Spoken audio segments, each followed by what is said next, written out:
Hi everyone, it's Neville from Nevin SF. I hope everyone is doing great. Today is Sunday, Mother's Day, and I hope all you moms out there had a great time celebrating with your children and your loved ones and partners and husbands or wives.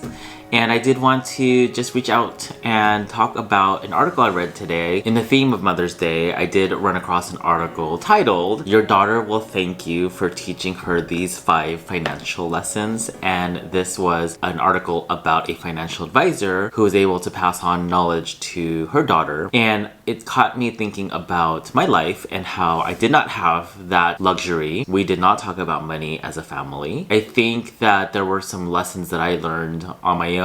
Some of them were really tough lessons, unfortunately, but I'm really thankful for everything that I have gone through because it made me the person I am today. But the article made me think, if I ever did choose to have children in the future, what would I want to pass along? I'm not a financial advisor. I enjoy talking about personal finance, and that's what I do here on this channel. So if you do like talking about personal finance and intentional living, feel free to subscribe and hit the like button. I really appreciate your support. I remember when I was 16, I landed my first job. It was at a bingo hall in Sacramento, California, and my job was to work in the cafe. So I did a mix of cashier work, and I also worked in the kitchen, and I was getting paid $4.25 an hour. That was the minimum wage at that time. I remember saving $1,000, and I didn't have anything to spend money on, right? I just went to work. I was in high school, just kind of pocketed my money, didn't really spend a lot. And I remember that feeling of just feeling so accomplished. Eventually, I got into college and hanging out with friends, and we would just go out to eat all the time. And I remember just chipping away at the savings. I ended up not having any savings and just spending everything I had once the paycheck came in. And so I think the first lesson I would want to teach my child is the importance of compound interest and what you can do with your savings. There's endless articles and videos about compound interest and how,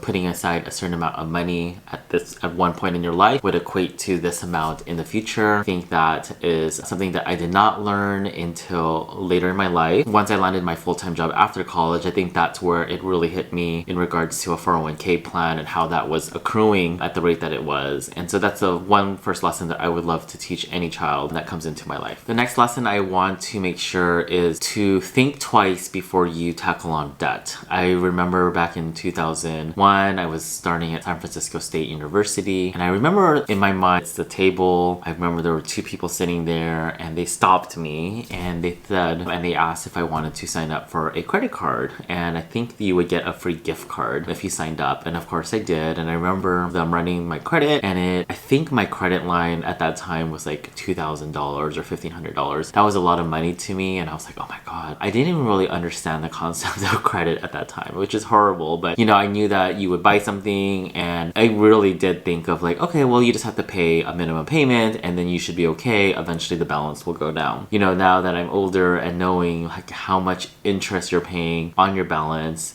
and not only that, but just knowing that interest is on a daily balance accrual, that is really hard to swallow. And I've been relatively debt-free for, I would say, the last 10 years, which has been really, really nice. But there are some times where I did have to accrue interest, interest charges, and it just doesn't feel good because that money could be going somewhere to your dreams and your future, and you would have more options if you just had money saved and not spend it on things that you could not afford at that very moment. And so I would love to teach my child about credit cards, debt, and that also ties into student loans. I remember I was just ready to leave Sacramento. I just remember I wanted to grow away from Sacramento. It was time for me to leave, and I wanted to go to college elsewhere. And I remember thinking, like, I don't care how I get the money. I'm going to do a FAFSA, see how many grants I could get. I remember getting a certain amount, but then the rest was a loan. And of course, I'm now over 18, and I'm just thinking like, oh yeah, I'll just get a loan, and as soon as I graduate, I'll get a great job. I'll be able to pay it off. And I think that was definitely not the right mindset. I think if someone had broken down,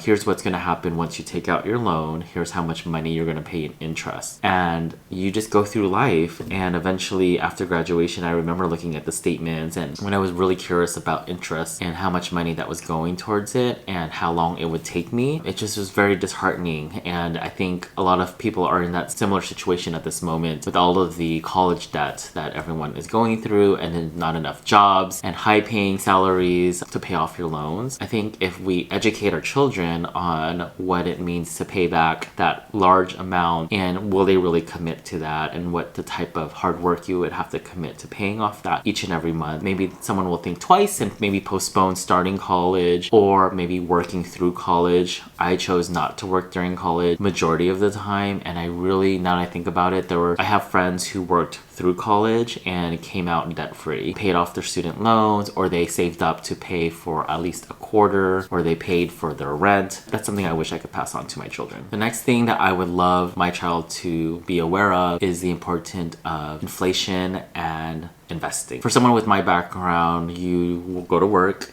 and you know how much you made, and then you spend it, and the rest you put in the savings for the rainy day. But no one ever taught me that having large amounts of money in your savings account may not be the best route, and that sometimes you want to spend more money on investments. And I remember being surrounded once I became, was employed in the professional services industry, that some folks were talking about investments and like, hey, did you buy this type of stock? This is how much I have. And it was really interesting conversations, and I just remember like I wanted to jump in, but I didn't have the cash or the liquid, amounts that was required to just invest and jump on opportunities. And I remember that moment of wanting to change that, and I would love to teach my child that here are some avenues that you could take with investments. Anything from REITs to understanding even just money markets, like getting a higher interest rate on, or like certificates of deposit, anything like E-Trade, anything Robinhood, just having them understand what it means to put money in and the different options that you have. And the last thing that I'd love to teach my child is the power of saying no and not letting peer pressure get to you where you feel obligated to spend your hard-earned money on things that don't add value. And I think part of that, my experience, was not really truly loving myself at one point in my life and feeling like I had to validate my existence or my friendships and being able to buy a round of drinks for everyone. Oh, including your plus one that I just met tonight, right? Or attending these gatherings where you ended up realizing that you weren't even talking to some of these folks in the future. You lost connections, and I think eventually I got there where it was okay to say no, and it was okay to say, hey, I'm actually trying to save up, trying to pay off this debt, or I'm trying to save up for this upcoming vacation. And it was amazing, like your really good friends come up with an alternative, like, well, no problem, why don't we just bring food to a park and have a picnic?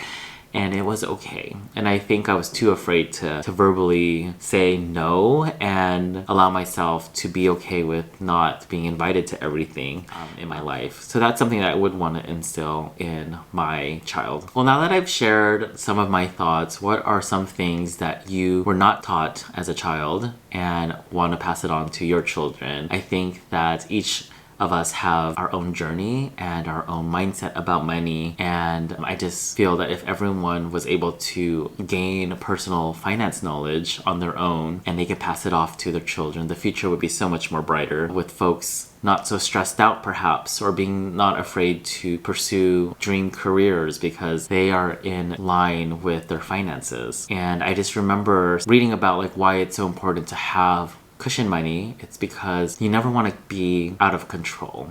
If you have 6 months of savings or a year and something happens to your job, you're in control still, right? For the time being.